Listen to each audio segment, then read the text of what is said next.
8 கோடி ரூபாய் மதிப்புள்ள நடிகை ராஷ்மிகாவின் பிரம்மாண்ட வீட்டை பார்த்துள்ளீர்களா?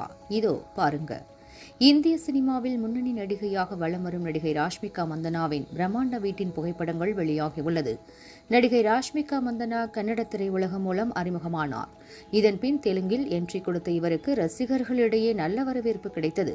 பாலிவுட் திரையுலகிலும் இவருக்கு தொடர்ந்து பட வாய்ப்புகள் குவிந்தன. அனிமல், புஷ்பா 2, சாவா என தொடர்ந்து மாபெரும் வெற்றி படங்களை கொடுத்து வருகிறார். இதில் புஷ்பா 2 படம் உலக அளவில் ரூபாய் 1800 கோடிக்கு மேல் வசூல் செய்துள்ளதாக சொல்லப்படுகிறது. இந்த நிலையில் ரசிகர்களால் நேஷனல் கிரஷ் என கொண்டாடப்பட்டு வரும் நடிகை ராஷ்மிகா மந்தனாவின் பிரம்மாண்ட வீட்டின் புகைப்படங்கள் வெளியாகியுள்ளது. பெங்களூரில் உள்ள இவருடைய வீட்டின் மதிப்பு ரூபாய் 8 கோடி என சொல்லப்படுகிறது. இதோ அந்த வீட்டின் புகைப்படங்கள்.